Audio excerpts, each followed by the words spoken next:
All right, so let's look at some stuff from the last homework here.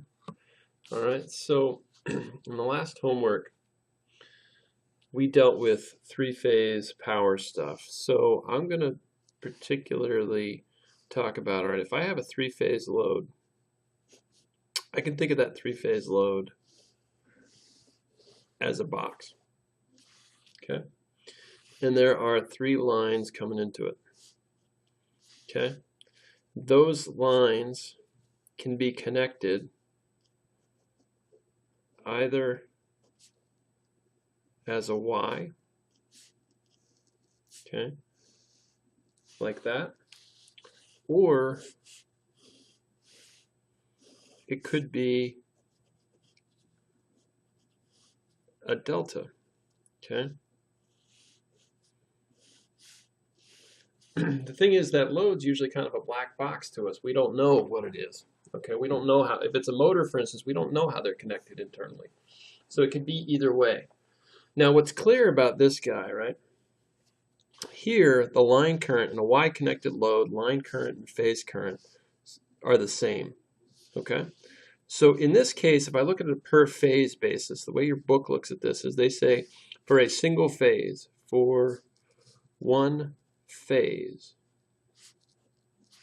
we have P phase is exactly what we know. It is the phase voltage, okay?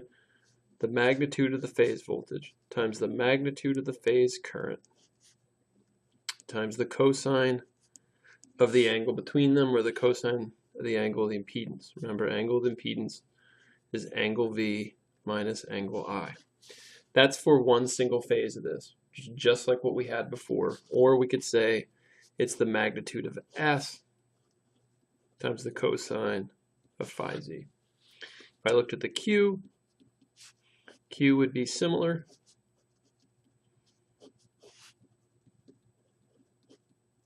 Like that, okay? And that's on a per phase basis. This per phase value, let's see, P per phase, so VP, IP, sine of phi Z. That guy, in this case, the phase voltage and the line-to-line voltage are related to each other by the square root of 3.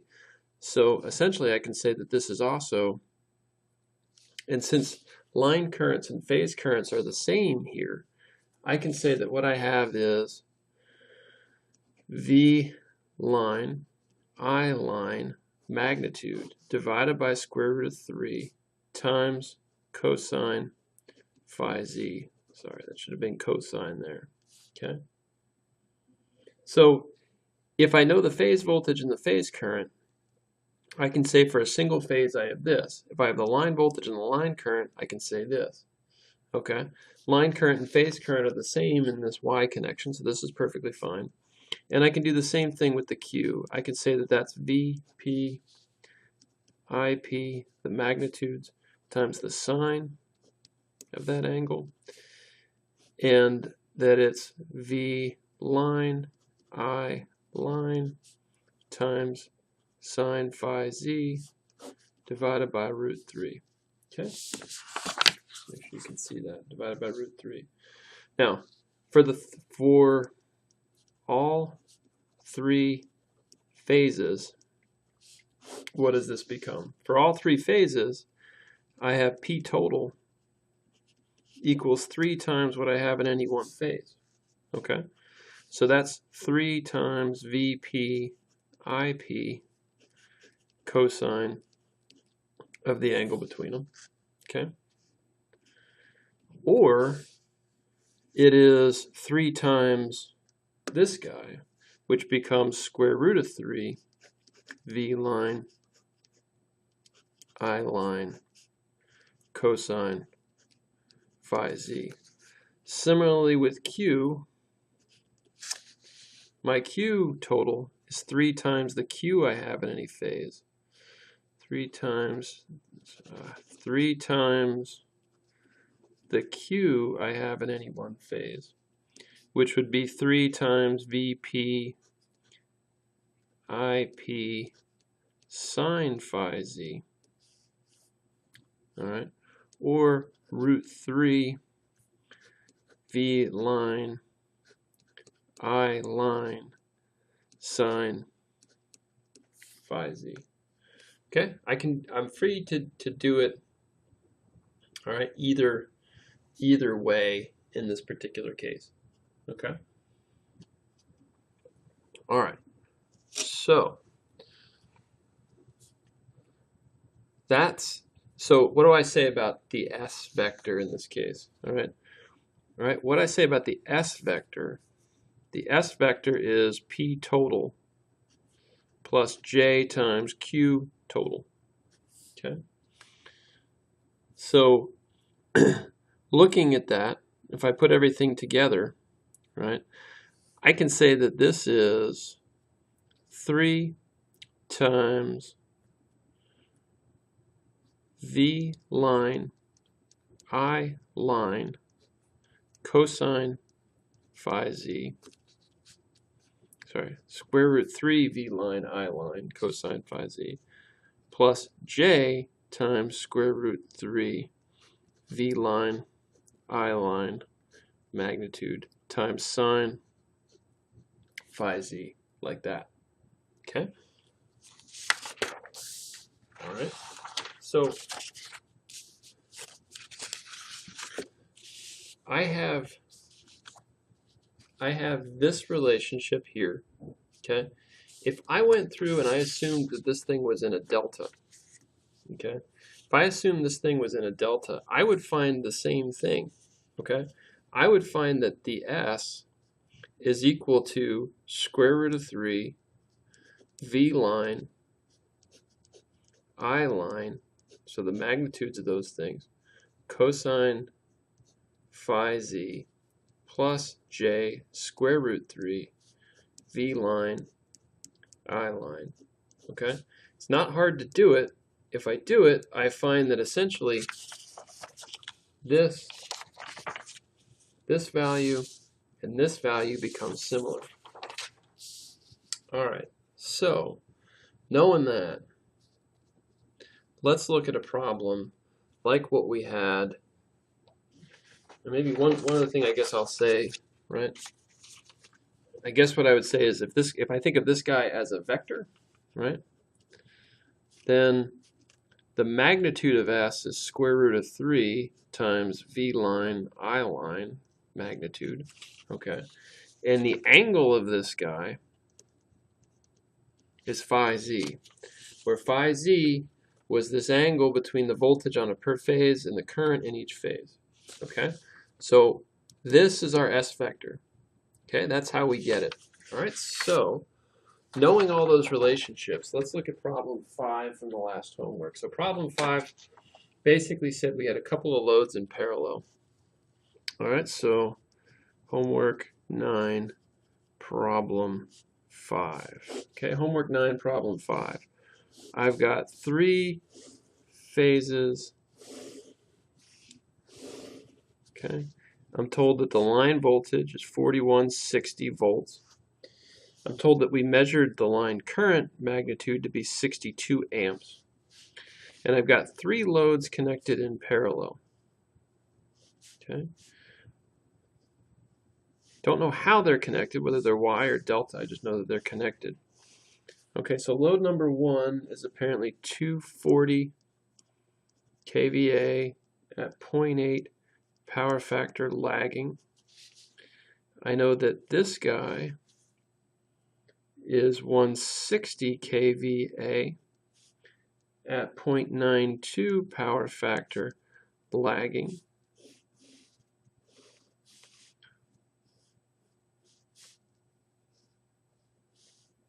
Okay. And the third one, I don't know what its total apparent power is, but I know it's unity power factor. Okay. So again, that means on a per phase basis, the current and voltage here are in phase with each other. All right. So what we're told is to figure out what is S3 for this guy from these measurements. Well, let's do that. All right, let's see if we can figure out what S1 is. Well, S1, this guy, that's equal to the P total plus JQ total for 1. Okay, so what's P total 1? Well, what is that? That would be 240 kVA. All right, the magnitude of S times, because again, remember, it's always, power is always the magnitude of S. All right, let me do it this way. Magnitude of S, e to the j, angle of z, like that. We've been told effectively the angle of z information by being told the power factor. What we've been told is the cosine of that angle. The magnitude of S is square root of 3 times this voltage times this current. All right. In this case, what I've been given is the magnitude of S is 240 kVA. All right. And I'm told that the cosine of the angle is 0.8. Okay, so I do that, 240 kVA times 0.8. All right, so let's see.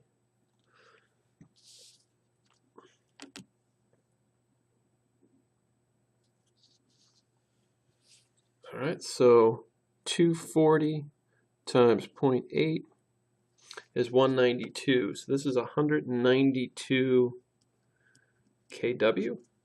Okay. And to figure out the Q, the way we tend to try to do this is we sort of draw this triangle like we did before, all right? And I say this is 240. This is our S, 240 kVA. This is 192 kW. That's the angle. This is our Q, all right? So what is Q equal to? Q is equal to square root of 240 squared minus 1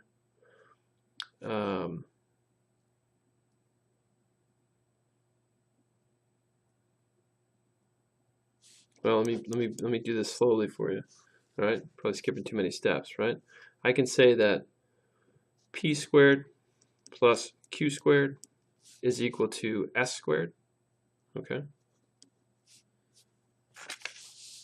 Right, you can do that. And so it looks like to me Q is equal to the square root of S squared minus P squared. Okay. And I know that S is 240. Okay, so I do, all right, square root of 240 minus, sorry, 240 squared minus 192 quantity squared. And I get 144. So that's 144 kVAR. Okay, so that tells us that this guy here, this S1, is equal to 192 kW plus J times 144 kVAR. Okay, all right. If I wanted to do that in terms of a magnitude and an angle, I could do all that if I wanted to as well. All right. Now, what is this guy here? What is S2? S2 we don't know. Okay. S2 we don't know. Well, we do know it actually. We just have to go through it. Same process, right? I know 192 kVA times 0.92. All right, so what's that give me in terms of my kilowatts? Okay, in terms of my kilowatts, 192 times 0.92. Or sorry, I got 190. I'm getting, it's 160 here. Sorry, for this load, 160 kVA. Sorry, 160 kVA. Okay, times 0.92 is a power factor. Okay, so what do I get? I get 160 times 0.92 equals 147.2 kilowatts. Okay, we've got that. Now, what else do we know?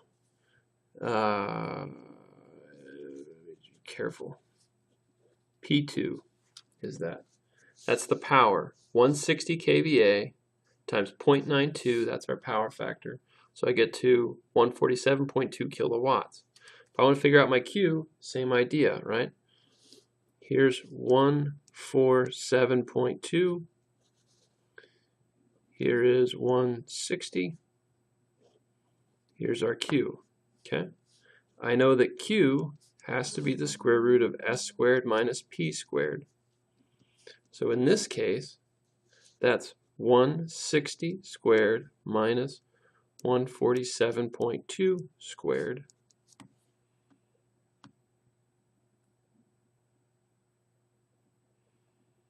All right, so that gives me square root 160 squared minus 147.2 quantity squared. 62.71. So 62.71 kVars. Okay? So I know that S2 is equal to 147.2 kilowatts plus J 62.71 kVar.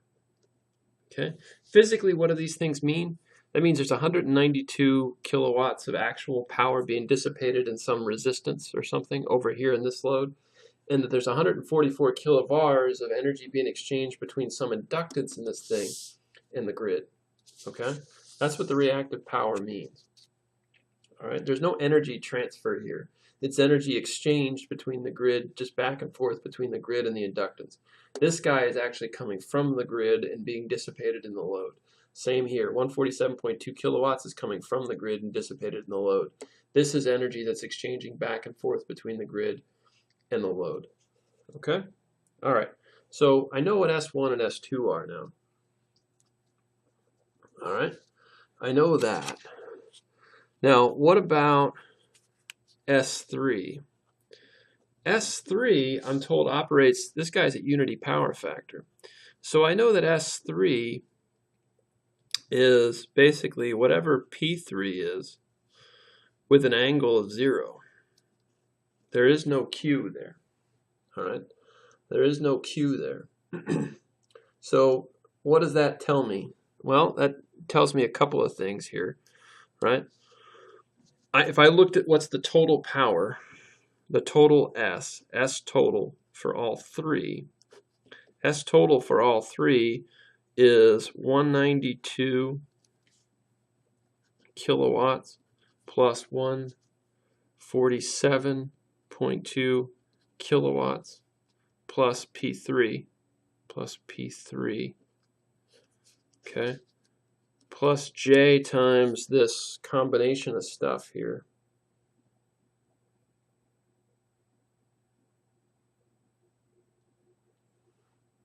All right, so I do 192 plus 147.2. All right, this becomes 339.2 plus P3, okay? And the reactive power is 144 plus 62.71, so 144 plus 62.71 becomes 206.71 kVar, okay, plus J 206.71 kVar, like that, okay? All right, okay, so what are some of the things, what do we need to figure out here at this point? We've got some unknowns. All right, well, one of the things that we are told, okay, is we know what the line current is and we know what the line voltage is. So if I've added the loads, I've aggregated them up, I've summed up the loads like that, I can think of this whole thing now as being 3 lines feeding one single load. Okay? And actually, you guys may not like this picture. Why don't I draw it instead like this? It's like I've got a 3-phase source, okay? A set of 3-phase sources where I've got 4160 volts here, and I've got 62 amps here, feeding into one combination load. And this combination load apparently has 339.2 plus P3. It has that many kWs, plus it has this 206.71 kVARs. Okay. All right. So if I look at this, there's a couple of things that I know. All right. What do I know? Well, I know specifically that S for this whole load, okay, the magnitude of S for this whole load is always square root of 3. This goes back to what we said at the very beginning. Right? The S vector for a load is the magnitude times e to the j angle of this impedance. The magnitude square root of 3 times line voltage magnitude times line current magnitude.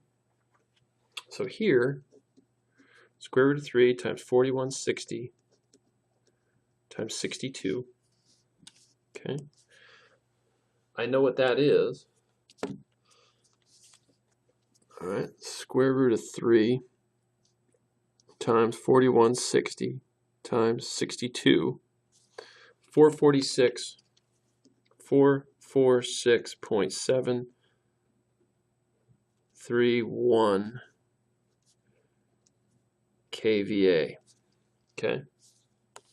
446.731 kVA is what I get when I do square root of 3, 4160 times 62. Okay? That's the total S. Now I know from this thing, I can also figure out that the total S is equal to the square root of 339.2 plus P3, that quantity squared, all right, plus 206.71 quantity squared. Okay. From that, I can figure out what the P3 is. I've got everything I need to know, right, to be able to do that. All right. So I have 446.731 squared is equal to 339.2 plus P3 squared plus 206.71 squared. Okay, so I multiply everything out here, right? What does this become?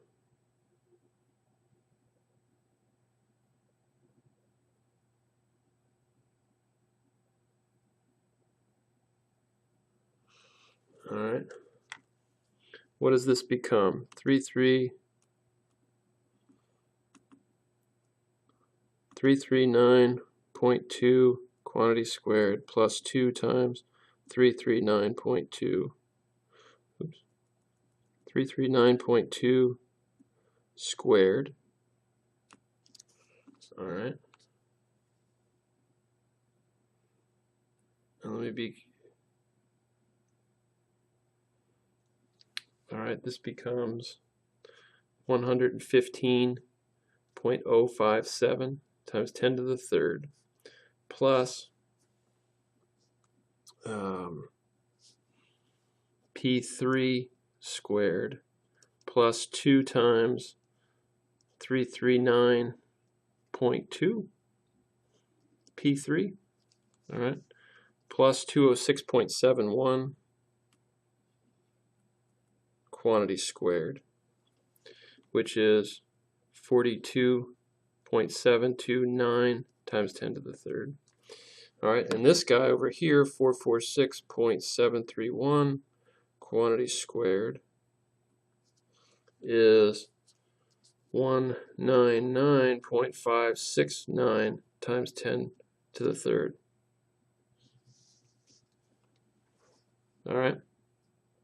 Now, what do? We have to rearrange this thing to try to figure out how to solve. So let's do that. So P3 squared plus 2 times 339 0.2 becomes 678.4 P3 plus, let's see, 115.057 e to the third minus 42.729 e to the third minus 199.569 e to the third. All right.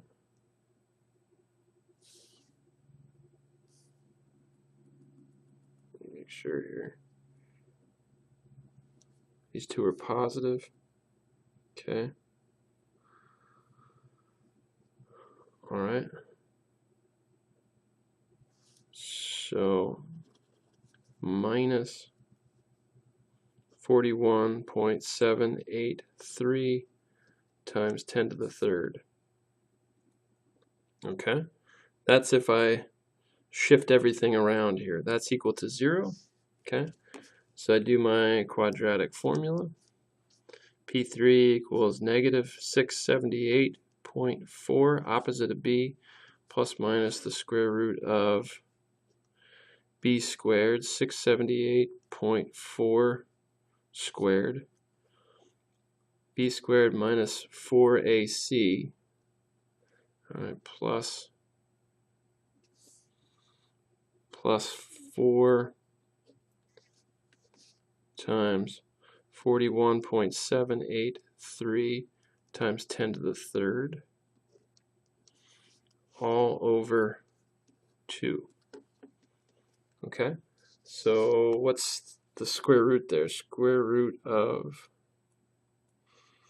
678.4 quantity squared plus 4 times 41.783 e to the third. All right. All right, so that becomes minus 678.4 plus minus the square root, well, plus minus, so I did the square root, plus minus 792.06 all over 2. Okay? So now if I look at this real quick, I'm going to see that one of these guys, there's two roots. One's going to be negative, one's going to be positive. The P3 is a load, so this guy's, the negative root doesn't make sense. The P3 that I get is going to be the positive root. So that's going to be the one that is 792.06 minus 678.4. That whole thing divided by 2 apparently becomes 56.83 kW. Okay? The crucial step here was in recognizing the power relationships, right? It was in recognizing how to calculate the complex power for the individual loads, and then knowing how to clump those loads by adding up their powers, right? This guy plus this unknown value. And then saying, how do I use the line voltage and the line current to figure out the magnitude of that power, and then expanding to solve for P3, which we said was the 56.83 kW. All right? All right. We will talk to you soon.